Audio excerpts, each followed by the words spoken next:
ہم خداوند کے زندہ پاک کلام میں سے 22 زبور کی تلاوت کریں گے۔ اے میرے خدا، اے میرے خدا، تو نے مجھے کیوں چھوڑ دیا؟ تو میری مدد اور میرے نالہ و فریاد سے کیوں دور رہتا ہے؟ اے میرے خدا، میں دن کو پکارتا ہوں پر تو جواب نہیں دیتا، اور رات کو بھی اور خاموش نہیں ہوتا۔ لیکن تو قدوس ہے، تو جو اسرائیل کی حمد و ثنا پر تخت نشین ہے۔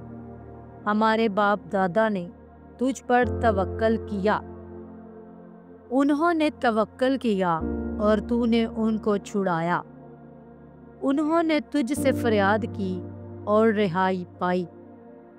انہوں نے تجھ پر توکل کیا اور شرمندہ نہ ہوئے۔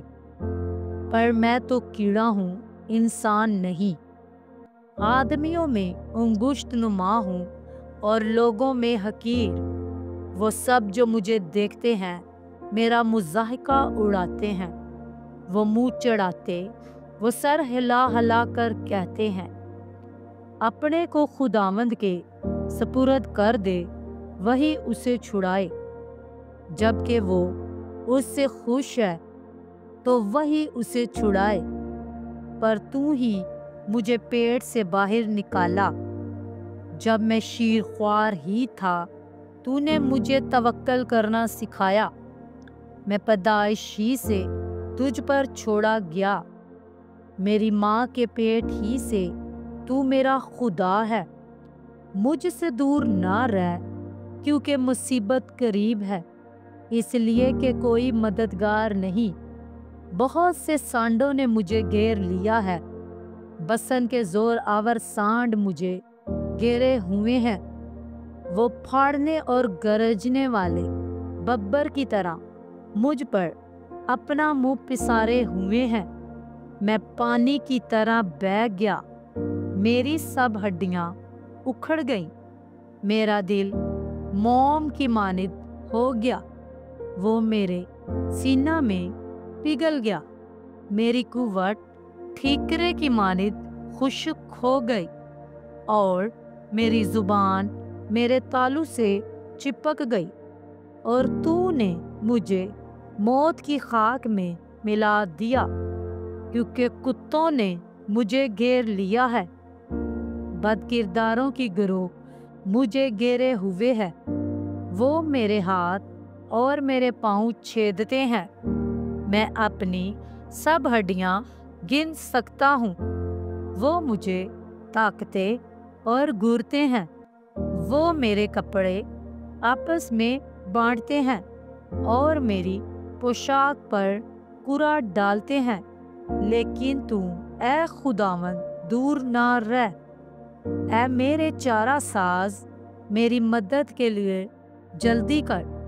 میری جان کو تلوار سے بچا، میری جان کو کتے کے قابو سے، مجھے ببر کے منہ سے بچا۔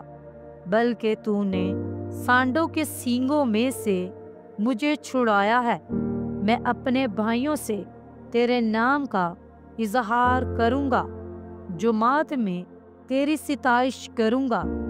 اے خداوند سے ڈرنے والو، اس کی ستائش کرو، اے یعقوب کی اولاد، سب اس کی تمجید کرو، اور اے اسرائیل کی نسل، سب اس کا ڈر مانو۔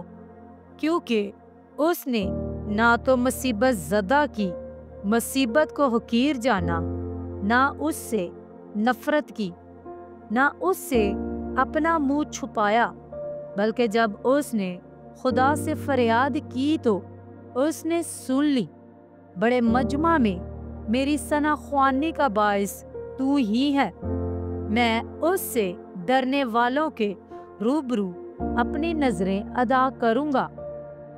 حلیم کھائیں گے اور سیر ہوں گے، خداوند کے طالب اس کی ستائش کریں گے۔ تمہارا دل اب تک زندہ رہے، ساری دنیا خداوند کو یاد کرے گی اور اس کی طرف رجوع لائے گی، اور سب قوموں کے سب گھرانے تیرے حضور سجدہ کریں گے، کیونکہ سلطنت خداوند کی ہے، وہی قوموں پر حاکم ہے۔ دنیا کے سب آسودہ حال لوگ کھائیں گے اور سجدہ کریں گے۔ وہ سب جو خاک میں مل جاتے ہیں اس کے حضور جھکیں گے، بلکہ وہ بھی جو اپنی جان کو جیتا نہیں رکھ سکتا۔ ایک نسل اس کی بندگی کرے گی، دوسری پشت کو خداوند کی خبر دی جائے گی۔ وہ آئیں گے اور اس کی صداقت کو ایک قوم پر جو پیدا ہوگی یہ کہہ کر ظاہر کریں گے کہ اس نے یہ کام کیا ہے۔ آمین۔